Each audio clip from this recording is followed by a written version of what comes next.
السلام عليكم ورحمة الله تعالى وبركاته. مرحبا بكم في قناة مطبخ أمينة. اليوم إن شاء الله نشارك معكم بانكيك على شكل دبدوب، كيجي هكذا الشكل ديالو رائع جدا، وكذلك المذاق ديالو كيجي ولا أروح، كيجي هكذا هشيج ورطب، كيصلح هكذا للفطور أو الكوتي ديال الوليدات ديال المدرسة. صراحة كيجي الشكل ديالو ولا أروع.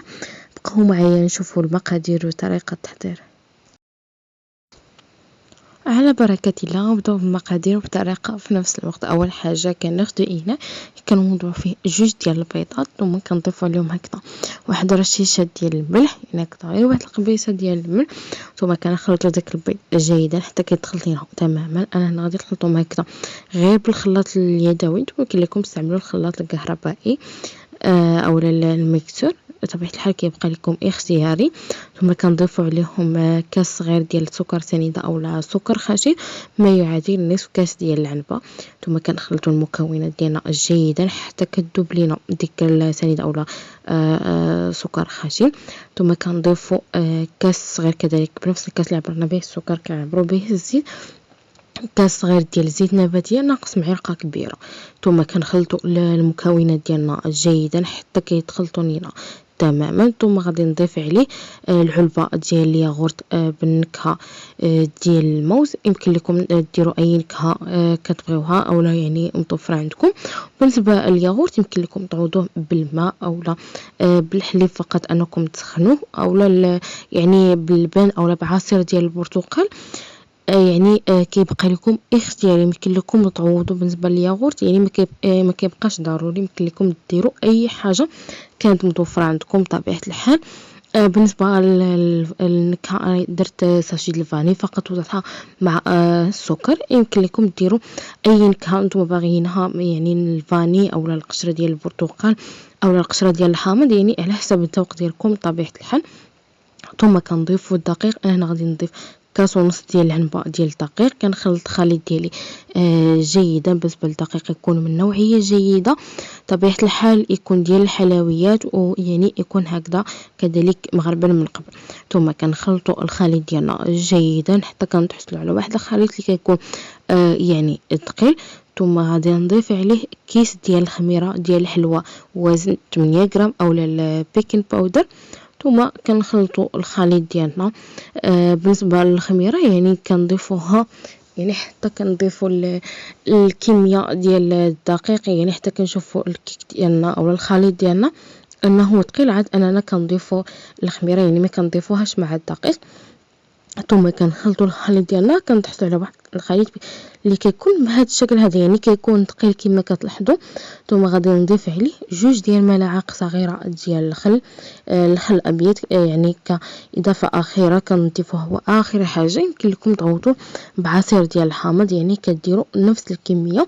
ثم كنخلطوا الخليط ديالنا. ملي كنضيفوا داك الخل كما كتلاحظوا بالنسبه للخليط راه خفيف، يعني ما بقاش ثقيل كما الاول.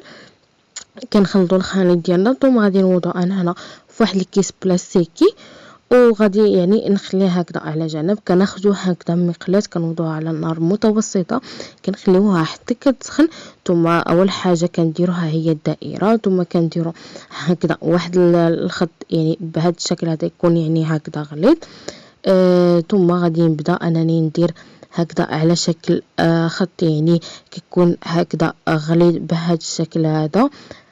ثم كننزلوا هكذا لتحت، وكنديروا كذلك نفس الحاجه، يعني كنديروا هكذا واحد الخط فقط كيكون هكذا غليظ. بالنسبه للراس ديال الدبدوب كنديروا هكذا النقط، يعني غير نقطه ديال الخليط ديالنا، وكنخليو هذا البانكيك كيطيب من التحت، يعني بنفس الطريقه العاديه اللي كنطيبوا بها البانكيك ديالنا حتى يعني يطيب وكيدير هكذا بحال يعني كيدير هكذا واحد التقابيه هكذا من الفوق.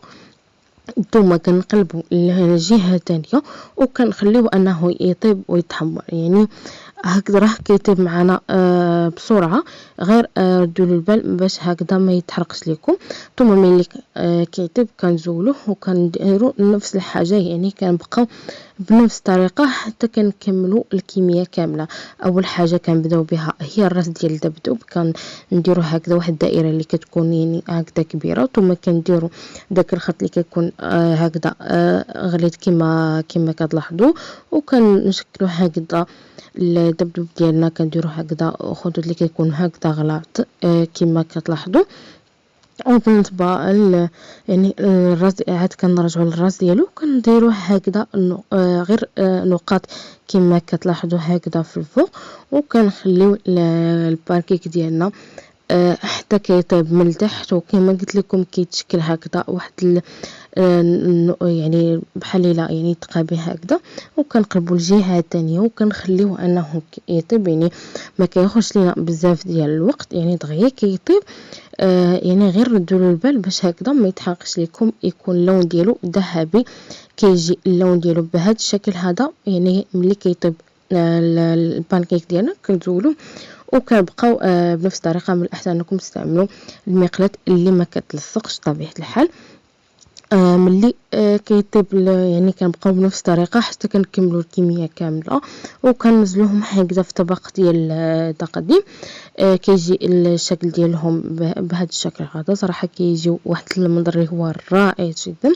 انا هنا خديت الشوكولا سوداء ذوبتها، يعني خديت هكذا غير جوج ديال القطع ديال الشوكولا راهم كافيين، لانه حنا غير غادي نشكلوا الوجه ديال الدبدوب ديالنا، يعني ما محتاجينش بزاف ديال الشوكولا، يعني جوج ديال القطع راهم كافيين. كنديروا هكذا النقاط، كنشكلوا العينين ديال الدبدوب ديالنا والنف ديالو، يعني باش هكذا نزيدوا اننا نزينوا هاد البانكيك ديالنا، يعني باش نعطيوهم الشكل يعني ديال الدبدوب اكثر. يعني هنا غادي نبقى بنفس الطريقه حتى نكمل الكميه كامله. طبيعه الحال كتحطوهم يعني الا كانت كميه كبيره كتحطوهم يعني هكذا فوق طاوله ديال العمل، وكتشكلوهم كاملين، وكتخليو يعني شوكولا حتى كتجمد يعني. وهذا عاد انكم تقدموهم هكذا في طبق ديال التقديم، او ديرهم هكذا في واحد البواطه ودخلوهم الثلاجه، يعني وقت ما بغيتو يعني هاد البانكيك جبتوهم صراحه كيجيو رائعين جدا. وطبيعة الحال يعني كنعطيوه هكذا واحد الشكل اللي هو جديد البانكيك ديالنا، ويعني كذلك يعني كيصلحوا للفطور، او يعني كما قلت لكم الفطور او الفطور ديال الدراري الصغار للمدرسه، ولا يعني اولا الكوتي كذلك. هذا هو الشكل ديالو. يعني انا هنا غادي نقطع معكم باش تشوفوا كيفاش كيجيو. صراحه كيجيو رائعين جدا، كيجيو خفافين ورطبين، صراحه كيجيو ولا اروع. واهم حاجه كيبقاو معنا هكذا مده طويله في الثلاجه، يعني يمكن نحافظوا عليهم هكذا في الثلاجه. وكل مره يعني بغينا البانكيك ديالنا كناخذوه هكذا، وصراحه كيجيو رائعين جدا، لا في الشكل ديالهم ولا في المذاق ولا اروح. كنتمنى هاد الوصفه هذه او هاد لي بانكيك او هاد الدبدوبات هادو انهم ينالوا الاعجاب ديالكم. وإلا عجبكم ما تنسوش انكم تشاركوها مع الاصدقاء والعائله، وكذلك انكم تدعموني بلي لايك وبتعاليق، وكذلك انكم تشتركوا في القناه وتفعلوا زر الجرس باش هكذا يوصلكم كل ما هو جديد. اذا ما عليا الا نقول لكم السلام عليكم، الى فيديو جديد ان شاء الله مع وصفه جديده. مع السلامه.